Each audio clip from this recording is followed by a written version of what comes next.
Армысыздар, құрметті көрермендер. Басты жаңалықтар. Ұстаздар күніне орай зейнет жасына шыққан ұстаздардан сұхбат алынды.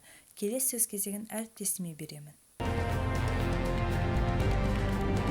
Ұстаз болу жүректің батырлығы, ұстаз болу сезімнің ақындығы, ұстаз болу мінездің күн шуағы, азбайтұғын адамның алтындығы демекші.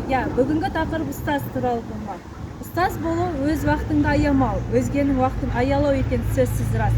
Себебі шәкірттің бойына білімділікпен қатар мейірімділікті сіңіру екінің бірінің қолынан келе бермейді.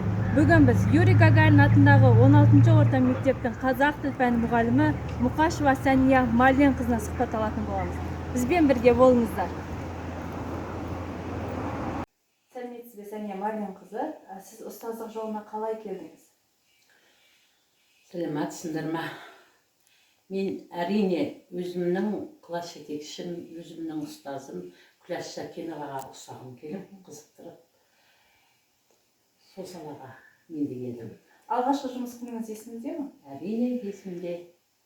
Мен ең алғашқы рет 1982 жылы өз ұстаздарымның ортасына келіп түстім.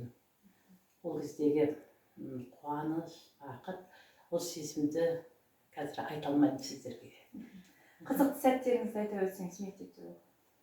Мектепте әрине қызықты сәттер өте көп болды. Қазір енді нақпас есіме түсіп айта алмай тұрмын, бірақ әр күніміз бізде қызықты сәттер көп болды.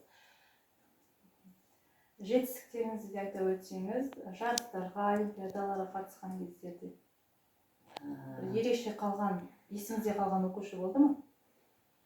Әрине, олимпиадаға да неге де көп қатыстық. Соның ішінде қатысқан қазір оқушыларым қазір осы өзіммен бірге мектепте бірге жұмыс істеді. Қазақ тіл маманы болып жүрген оқушыларым да бар. Өте жақсы.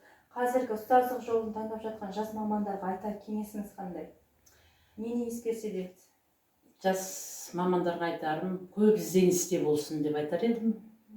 Балалармен бірге жұмыс істеген өте қызықты. Сұхбатыңызға рахмет, келе жатқан мерекеңізбен құттықтаймын. Сізге шығармашылық табыс тілеймін, зор денсаулық тілеймін. Рахмет. Сіздер де біз сияқты осындай зейнеткерлікке жетіңіздер деп тілеймін. Ұстазға деген ыстық сағынышым, біренге қалай ғана сыялады.